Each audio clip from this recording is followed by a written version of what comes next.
Bonjour à tous, bienvenue dans cette nouvelle émission digitale Faites entrer l'assuré. Une émission sur la responsabilité médicale, les risques juridiques, la sinistralité, des sujets qui nous préoccupent tous, médecins, chirurgiens, à la consultation, au cabinet, à la clinique ou à l'hôpital.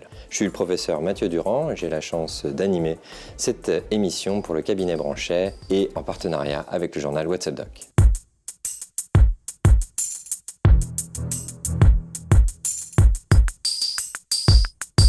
Dans cette émission, nous allons parler radiologie. C'est la 6e spécialité mise en cause en France tous les ans. Il y a environ 4% d'erreurs médicales chaque année.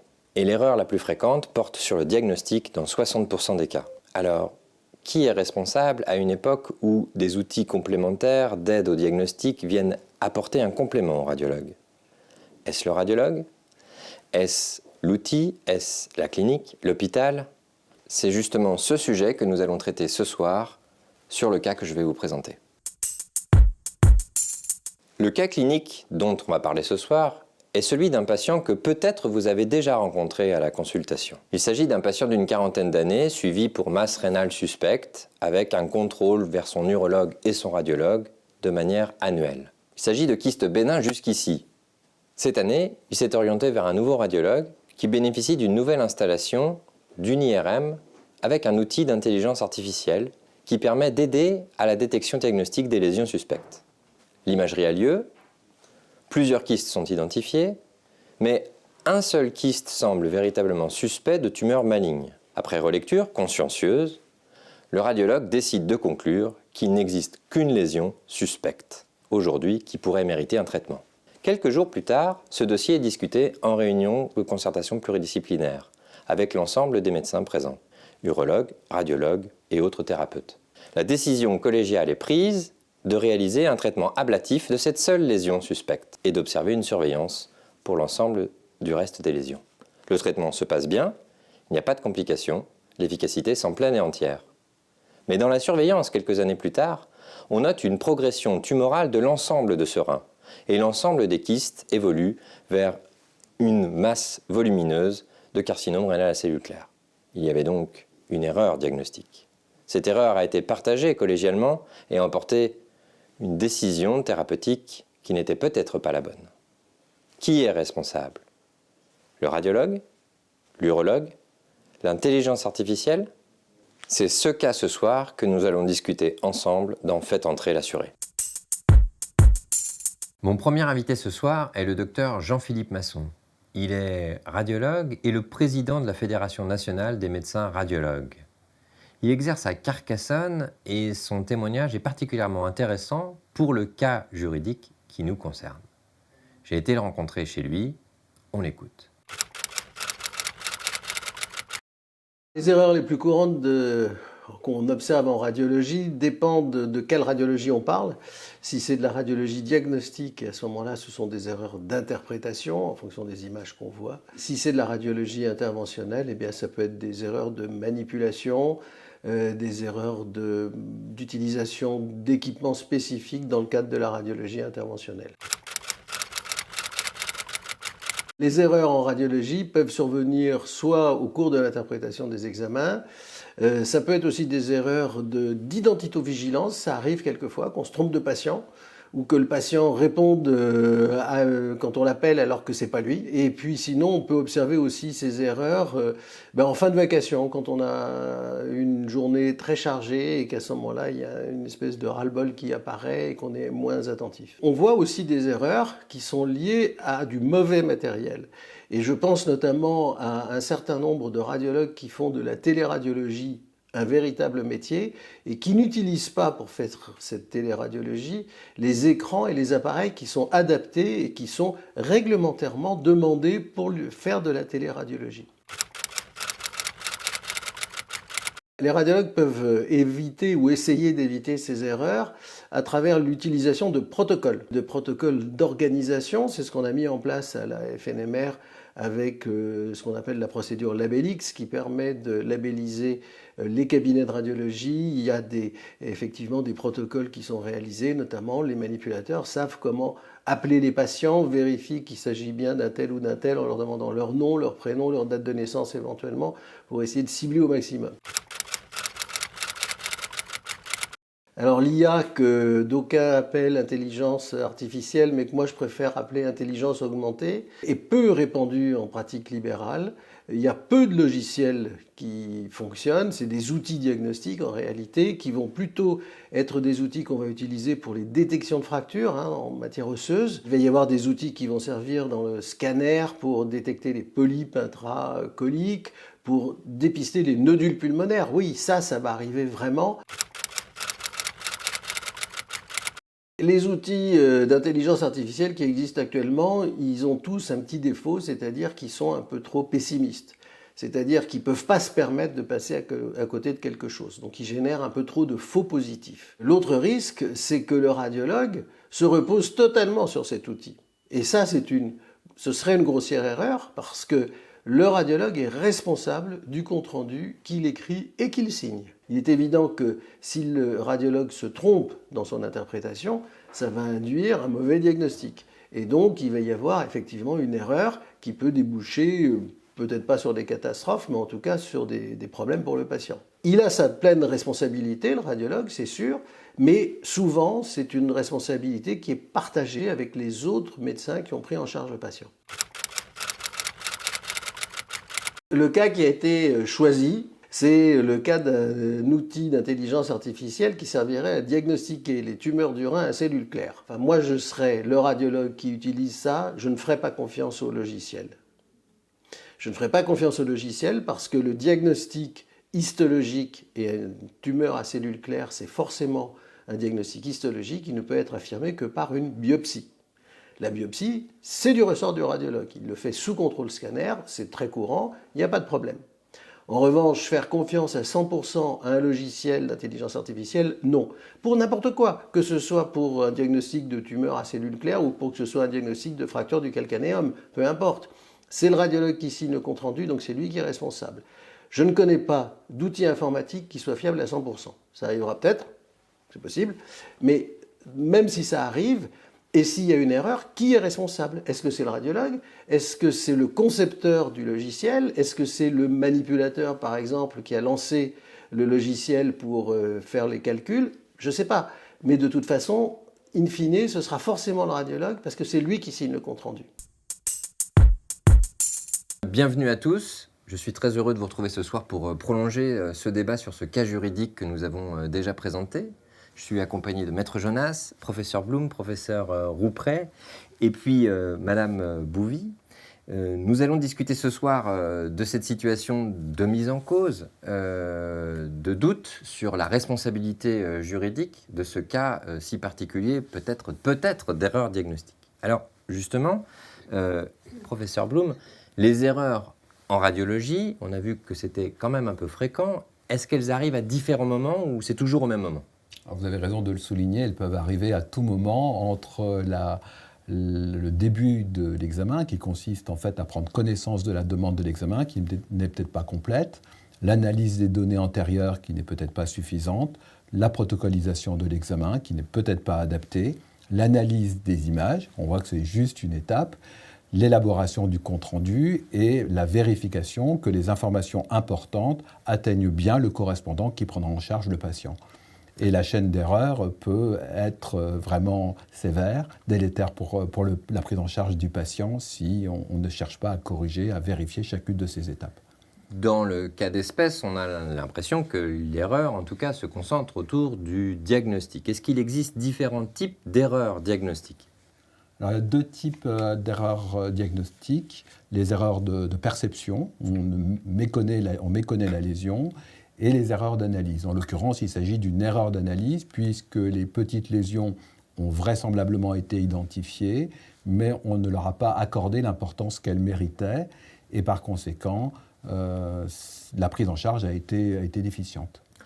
Est-ce qu'il y a des situations qui sont plus favorables à la survenue de ces erreurs? Les conditions de travail, bien évidemment, interviennent de façon considérable. La charge de travail, les éléments disruptifs, les éléments qui nous dérangent dans le travail, mais également le protocole. Et jusqu'à présent, on s'est peu attaché à la qualité des protocoles d'examen, mais un protocole déficient peut aboutir à la méconnaissance d'une lésion et faire mettre en cause le radiologue qui n'aurait pas fait l'examen adéquat. La mise à cause, on va revoir. En tout cas, là, le patient sort avec un diagnostic d'une lésion suspecte et en collégialité, quelques jours plus tard, en RCP, avec plusieurs confrères, dont des urologues, on décide de faire confiance. Alors, du coup, je m'interroge, professeur Roupret, en RCP, là, à cet instant-là, comment est-ce que l'on peut être sûr ou pas sûr du diagnostic qui est apporté par un radiologue qui, en plus, est appuyé d'un outil d'intelligence artificielle? On reviendra juste après. Alors, on est sur des pathologies rénales qu'on évoque ici, et dans la sphère de l'onco-urologie, parfois la prostate ou la vessie, on peut avoir des signes cliniques. Là, l'examen clinique n'est pas très contributif. Donc, l'arsenal thérapeutique qui va être déployé va être surtout basé sur la décision de l'imagerie. Et donc, il va y avoir une influence profonde de l'imagerie qui va être déployée dans la réunion de concertation pluridisciplinaire, sachant que les radiothérapeutes, qui la plupart du temps participent, les médecins oncologues, si c'est une maladie localisée, vont se sentir un peu exclus de la conversation, puisque là, ce sont plutôt les chirurgiens ou éventuellement la radiologie interventionnelle qui peut revenir, puisqu'on a des moyens de traitement qui se discutent. Il faut savoir qu'on parle d'un cas de patient qui n'était pas candidat à la chirurgie et qui le deviendrait potentiellement. Et donc là, on passe sur un aiguillage, comme si on était sur une voie de chemin de fer, qui est complètement différent, parce qu'on prend une route qui est largement influencée par le déploiement de l'imagerie. Et les cliniciens, dans la RCP, finalement, sont en collégialité, mais ne connaissent pas le patient et ne connaissent pas son passé, puisqu'il est présenté de façon quasi anonymisée. Et donc, c'est vraiment le pilier de la décision, ça va être ces images qui vont être déployées. Et donc, les cliniciens ne sont peut-être pas aussi au courant qu'il y a eu l'aide d'un outil d'IA dans le cabinet qui n'est parfois pas situé dans la structure de soins où le patient est susceptible d'être opéré. Oui, professeur Blum, ça veut dire quand même que le radiologue, là, sa conclusion, elle va être lourde potentiellement de conséquences. Et d'autre part, ça veut dire qu'il doit nécessairement dire qu'il a été aidé ou assisté d'un outil d'intelligence artificielle. Alors, il doit indiquer qu'il utilise un outil d'intelligence artificielle, il doit absolument l'indiquer, mais on considère dans la majorité des cas que, quel que soit le résultat obtenu par l'IA, le radiologue reste seul responsable de la décision. On pourrait avoir une position inverse en disant que l'éditeur de l'outil d'IA doit, comme pour tout dispositif médical, vérifier que le radiologue a bien été formé et qu'il connaît les biais d'utilisation de cet outil, notamment les biais d'automatisation. On pourrait également mettre en cause la structure du radiologue, puisqu'elle a également une obligation de formation et d'encadrement du personnel. Mais dans la majorité des cas, on manque de jurisprudence, mais dans la majorité des cas, on considère que le radiologue est le seul responsable. Alors, pour sa défense, c'est un sujet complexe. Dès lors qu'il y a une RCP, on pourrait aussi imaginer qu'il y ait un radiologue qui participe à cette RCP. Et puis enfin, le médecin qui prend en charge le patient, après la RCP, est lui responsable de la décision de prise en charge. Et dans la mesure où c'est un urologue, il est censé aussi avoir les compétences de lecture d'un bilan d'imagerie d'un cancer du rein. On a bien compris qu'il y avait un sujet quand même de co-responsabilité dans le cas d'espèce, et j'ai entendu qu'il y avait de la jurisprudence sur ce sujet.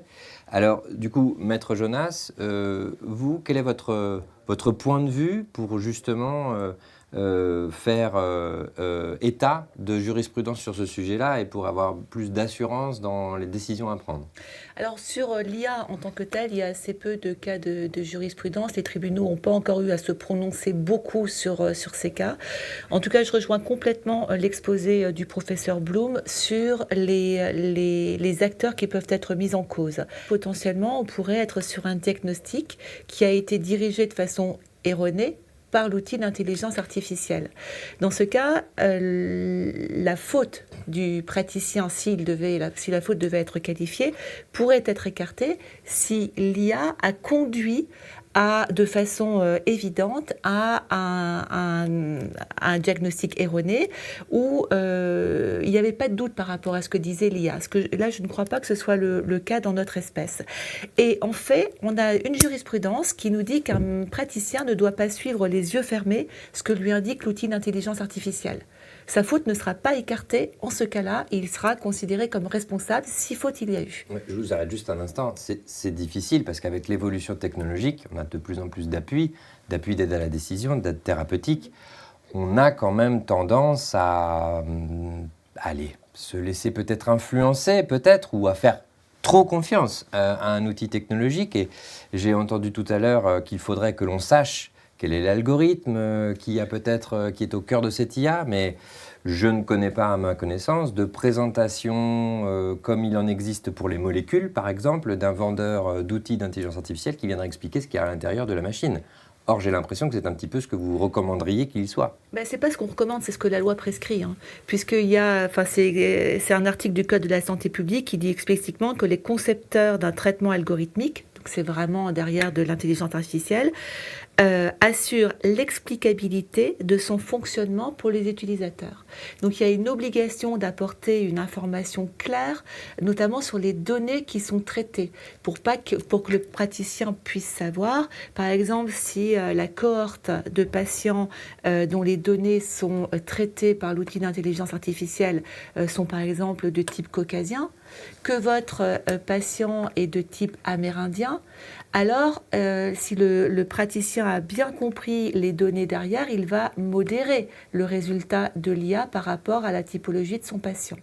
Ok. Voilà. Donc, c'est quelque chose qui est important parce qu'avant on avait des outils de prédiction, et notamment des nomogrammes qui étaient construits sur des bases de données qui nous aidaient à exposer la capacité de récidive ou de progression d'une maladie et décider d'un traitement. Mais là on est sur le traitement princeps qui va influencer soit le bénéfice carcinologique, soit l'impact fonctionnel de la perte du rein. On peut tout à fait imaginer que ce ou cette patiente soit guérie, mais qu'elle se retrouve dialysée.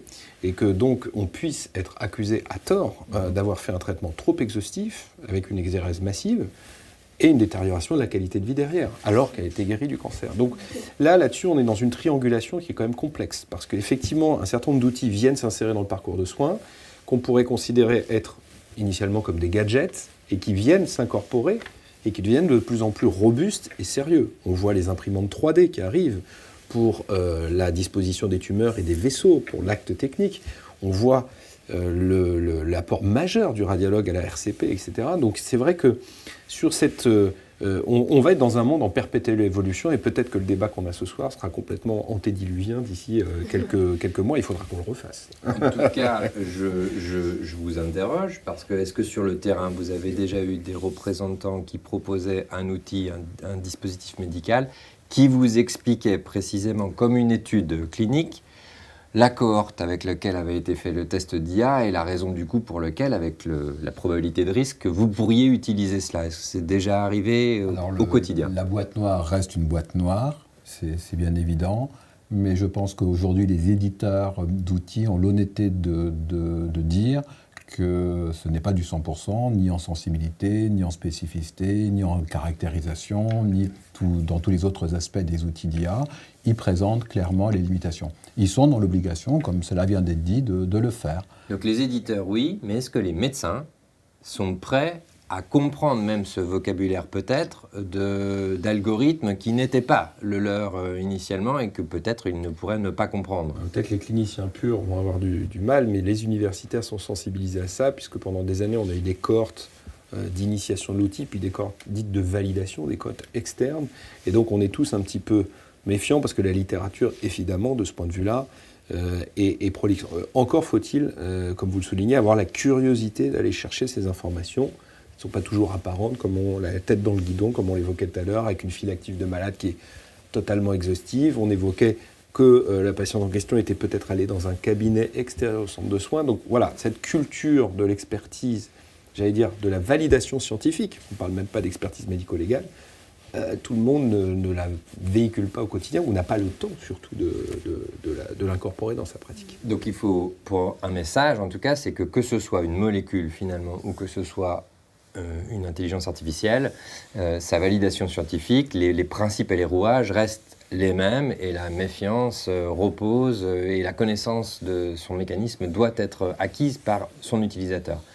Du côté de chez Branchet, du côté assurance, est-ce que du coup c'est un peu une évolution quand même des habitudes et des responsabilités peut-être. Est-ce que du coup le cabinet Branchet est prêt à faire face à sans doute cette nouvelle vague de mise en responsabilité qui va peut-être survenir?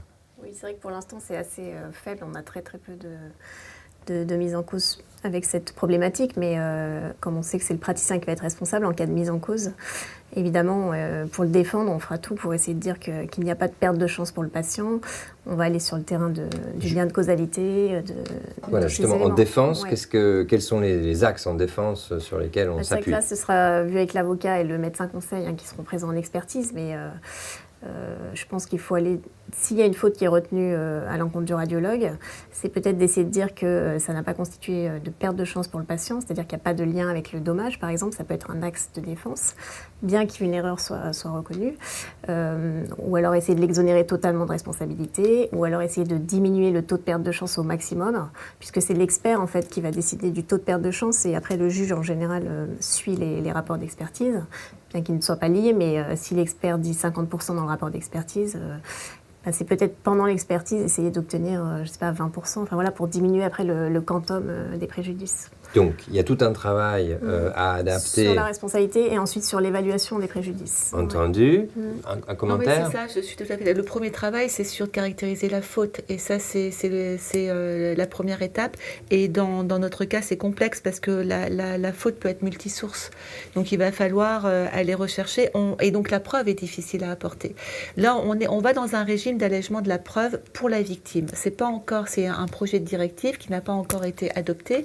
Mais l'idée, quelque part, du législateur, c'est de dire on est dans un monde complexe, multi-intervenant, multi-outils, donc on va faciliter la tâche de la victime et faciliter la preuve qu'elle a apportée. Donc le rôle pour les assureurs, pour les avocats et les experts, ça va être de dire serrions les causes, la source de la faute potentielle. Est-ce que c'est le praticien dans son diagnostic? Est-ce que c'est l'outil d'IA parce qu'il a été alimenté par des données erronées, parce qu'il a été mis sur le marché avec un défaut de conception à la base? On a quand même une responsabilité sans faute pour défaut des produits, que ce soit de façon générale ou spécifique aux dispositifs médicaux. Et ensuite, une fois que la faute est qualifiée, on va aller notamment sur la perte de chance. Tout à fait. La démarche est vraiment celle qui se pratique. Alors moi j'ai une question, c'est que je vous entends donc parler de l'IA et de ce que cela a induit dans le cas qui était présent ce soir, mais est-ce que du coup l'IA n'est pas parfois révélateur d'un biais cognitif sous-jacent qui peut-être est dû à peut-être un manque de connaissances, de lecture du radiologue?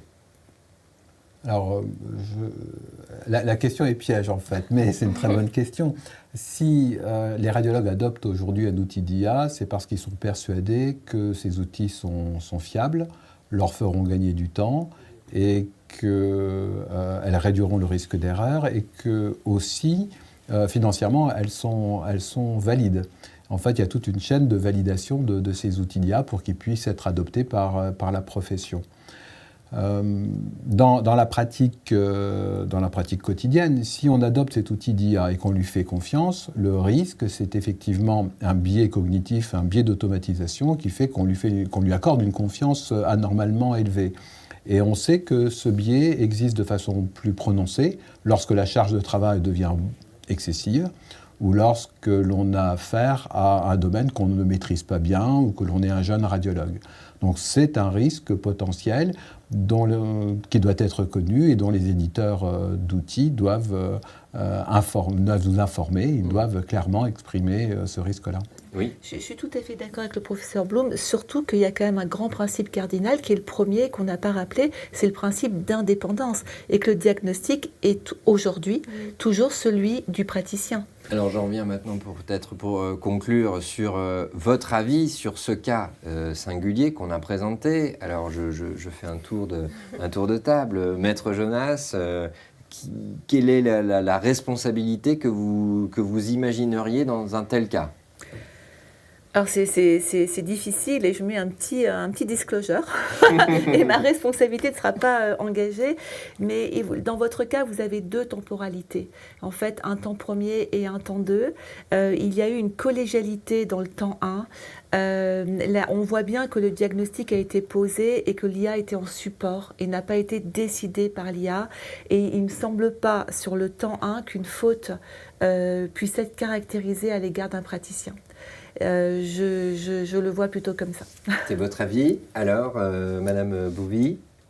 C'est vrai que c'est difficile, hein. Après c'est l'expert qui déterminera les responsabilités, mais s'il y a une erreur diagnostique, donc si l'IA c'est un support et que le praticien a sa responsabilité, pour moi il pourrait être responsable pour une erreur diagnostique. Mais, Professeur Roupin? Moi, j'en viens aux bases des sociétés savantes, c'est-à-dire qu'il y a plusieurs traitements pour une même pathologie avec des niveaux de preuve qui sont différents, et on peut entendre qu'une néphrectomie ou qu'une chirurgie partielle ou qu'un traitement ablatif soit recevable dans les cas. Donc l'expertise et l'expert qui sera impliqué, et là on revient à la responsabilité de Branchet de se constituer un groupe d'experts dédiés sur les disciplines, donc je crois que c'est très important.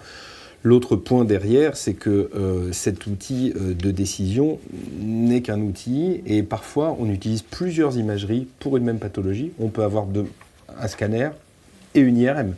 Et donc se dire peut-être s'il y a un doute, etc., ne pas hésiter à être un petit peu redondant. Parce que sur les tumeurs kystiques, on voit très bien que l'IRM est parfois plus contributif que le scanner, et donc les classifications qu'on utilise, parfois de Bosniak, ne s'appliquent pas au scanner ou à l'IRM, et donc il y a parfois des abus de langage sans l'IA.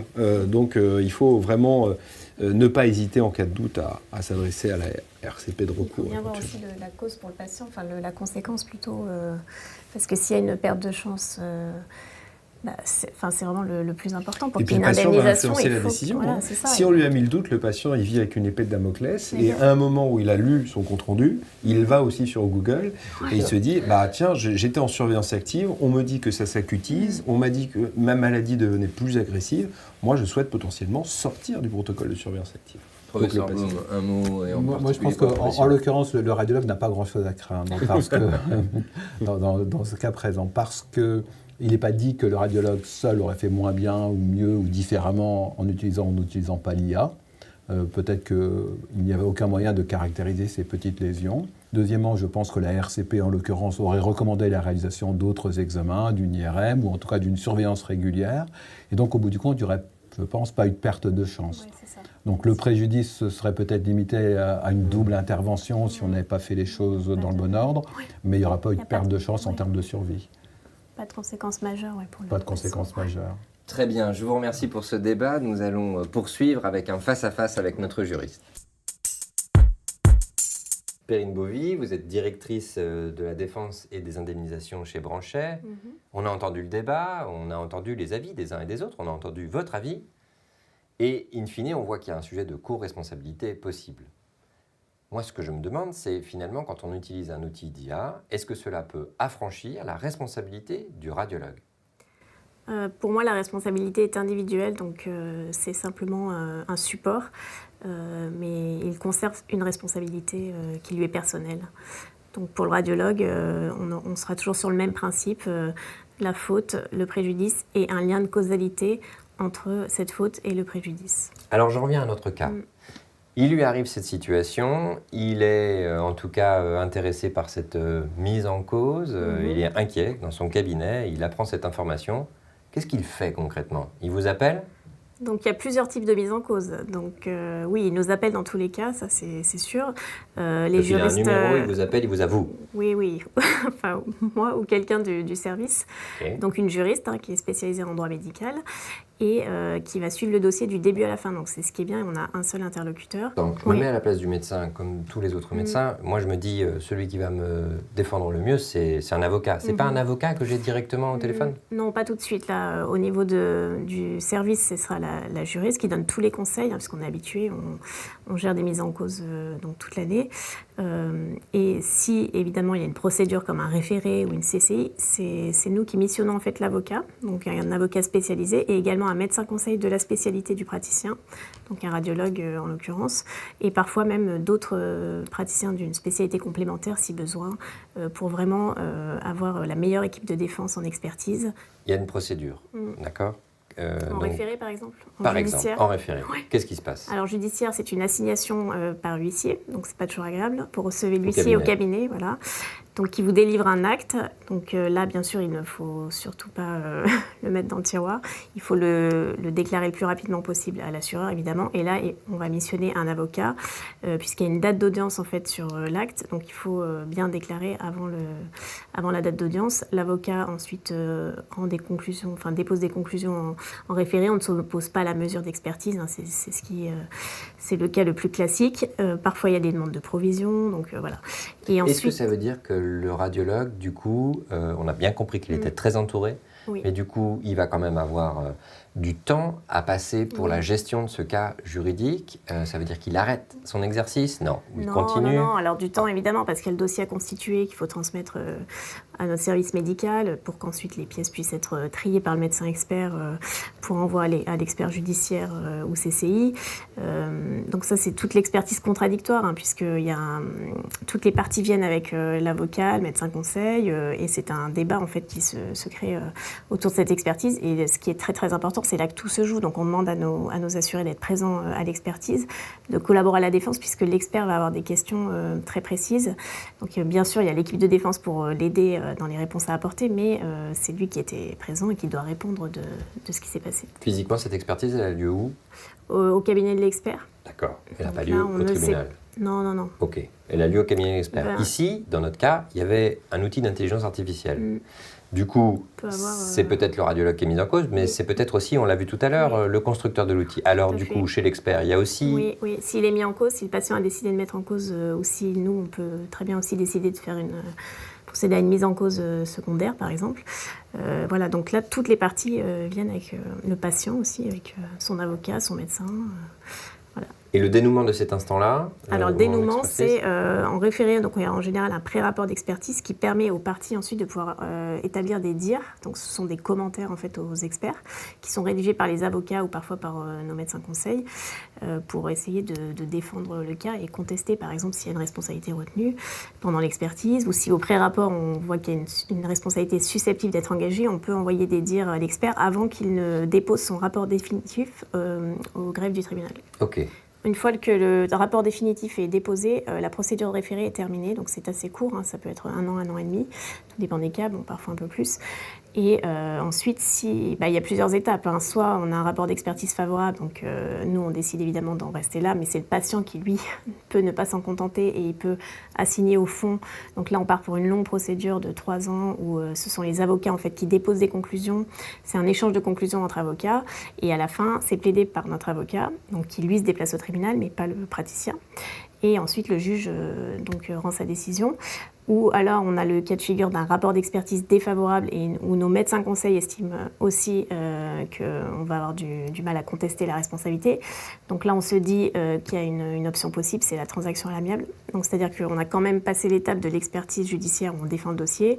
Finalement il y a une responsabilité retenue et là on se dit l'option transaction, donc toujours on échange quand même avec l'assuré, on le prévient, c'est toujours en collaboration avec lui, il est au courant des différentes étapes. Ça veut dire sollicitation quand même, nombreuses relectures, constitution de dossier. On demande quand même des observations, on le tient informé si on envisage une transaction par exemple. Alors après la transaction, évidemment, le patient peut avoir des prétentions excessives et on ne trouve pas forcément d'accord. Donc il y a une négociation qui se fait entre les parties. Donc s'il y a un accord, il y a un protocole d'accord transactionnel qui est rédigé et ensuite l'indemnité est versée. Et si on ne trouve pas d'accord, le patient, c'est toujours la même chose, il peut décider d'aller au fond. Donc il y a une nouvelle procédure avec échange de conclusions et c'est le juge qui décidera au final. Juste un dernier mot sur ce point. Parfois, il y a des situations où on a juste peut-être un courrier d'un patient un peu menaçant et on peut se sentir très isolé dans son cabinet. Qu'est-ce qu'on fait? À nouveau, on vous appelle, c'est là qu'il faut on nous ne sait appeler, pas s'il y a quelque chose, on ne sait pas... on a le droit de vous appeler là. Oui, il vaut mieux prendre les conseils pour, plutôt que d'écrire une lettre en réponse qui va se retourner contre vous, surtout pas. Voilà. Donc là, en fait, on n'utilise pas ChatGPT pour faire une lettre de réponse. Voilà, on vous appelle. Ou on appelle. Donc là, on vous donne tous les conseils et Et c'est vrai que nous, on fait étudier le dossier sur pièce. Ok. Donc, on demande les pièces aux patients. Enfin, il y a tout un processus qui se met en place, géré donc par la juriste que vous allez avoir au téléphone au départ. Et donc, si notre médecin conseil, donc il analyse le dossier sur pièce, s'il estime qu'il y a une responsabilité qui peut être engagée, et bien là, c'est la même chose. On peut se dire stratégiquement qu'il vaut peut-être mieux transiger à l'amiable. Donc là, bien sûr, on en parle toujours au praticien pour lui expliquer notre point de vue. Donc là, pour bien expliquer, il n'y a pas de procédure. Non, il n'y a pas de procédure. Au cas où. Voilà, c'est pour éviter la procédure. Si, Ok. voilà. D'accord. Donc si on pense qu'il y a une responsabilité, et donc sur une simple lettre de patient, ça peut démarrer comme Ok. ça, et on engage des négociations avec le D'accord. patient, et on paye avec un protocole à l'amiable. Donc c'est un point important parce que c'est peut-être une des situations peut-être encore plus fréquentes que la mise en responsabilité. Oui, oui, Juste la lettre on en a presque beaucoup. de Bah oui, doute. de patients de protection juridique, parce que ça, il y en a beaucoup aussi, ou d'avocats de patients qui tentent une démarche amiable. Bien sûr. Donc on a les 3 types de hors contentieux, si vous voulez. Alors on a bien compris l'envergure que cela représente, le savoir-faire qu'il faut avoir, la technicité, le nombre d'interlocuteurs, hein, vous en avez cité beaucoup, parce qu'il y a une grande pluralité de procédures.